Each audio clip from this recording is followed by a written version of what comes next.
sports fans, to this week's edition of IC Sports Roundup.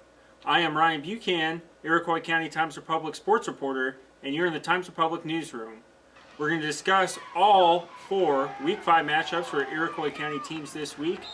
We'll start off in Sangamon Valley Conference play with Watseka and Momence.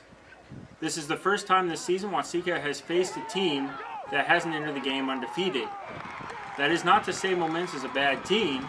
They are 3-1 and defeated St. Thomas More 58-8 last week, while Watseka won 24-21.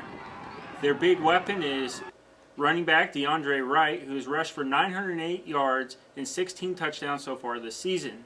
Let's listen to what Coach Steve Lucas had to say about the Warriors matchup with Momence this week.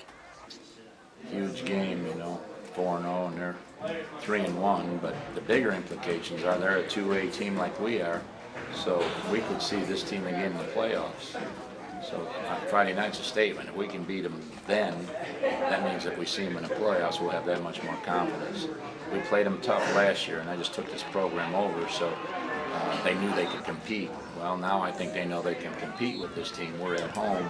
I look for us to play very good. I'm not going to say we're going to beat them, but we're going to show up and play hard. Maybe our best game of the year. The undefeated and unranked Warriors enter the game after a 21-19 victory last week against PBL. This is the Warriors' second home game of the season. But moving right along, we will talk about Central and St. Thomas More. Central is coming off their first loss of the season, 14-7 to St. Joseph-Ogden. Let's hear what head coach Brian Spooner had to say about going back on the road to face St. Thomas More this week. Well, they're always tough defensively, and that's one of the things that they kind of hang their hat on. Offensively, a lot of times they're pretty vanilla. We have some very aggressive, quick kids, and I think if you look at their past, they really have hung their hat on special teams and defense. And all they're really expecting their offense to do is score enough points, outscore their opponent, whether it's 1 touchdown or 2 or 3, and that's what their goal is. And hopefully their defense, I'm sure they're hoping their defense will, hold on and make plays for them. So we're going to have to prepare. It doesn't get any easier next week. St. Thomas More, I think, got stung by Momence, and you saw what happened to Momence when they got stung. They came out and beat the tar out of St. Thomas More, and St. Thomas More after tonight's game will probably be fired up and ready to take it to us. So. St. Thomas More started the season with 2 wins, but have now lost 2 straight. In those games, they allowed 82 total points. We will now discuss our next Sangamon Valley Conference matchup with Iroquois West taking on St. Joseph-Ogden. St. Joseph-Ogden is ranked number 4 in Class 4A and is 4-0 overall.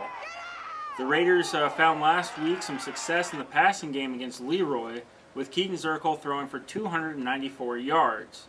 Let's hear what head coach DJ Harris has to say about taking on one of the state's elite. St. Joe-Ogden is a perennial power in the conference. We got to get over that. We've never beat them. It's a big game for us.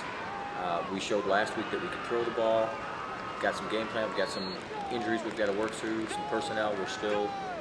It's Wednesday. We're still trying to figure it out. I'm nervous, but excited to go play. I like the fact that our kids don't quit. The game will be played in St. Joseph, and this is the 4th time in 5 weeks Iroquois West has been on the road. We will now get out of Sangamon Valley Conference play and go into the Vermilion Valley Conference, where Milford will be having their homecoming game against VVC foe Westville. Westville hasn't done too well this season. They're giving up an average of 42 points a game, and they only score less than 7 points a game on average. They are 0-4, and here is what head coach Nate Albaugh has to say about his team against Westville. Well, it's a huge game for us that we desperately need to win. If we don't win this game, then our backs are against the wall as far as our goals for the year, which of course to make the playoffs. So it's really a must-win game for us in our eyes, and it's a game that we feel we're definitely good enough to compete in. We need to try to put the best of what we do together in one game. Milford has lost its last 2 games. Both of those have been on the road against teams that are currently ranked in the latest Associated Press poll. They will look to change that around on Friday at home. That's it for this week's edition of IC Sports Roundup. I'm Ryan Buchan. Check us out in print and on the web for a recap of your favorite Iroquois County team. Good night.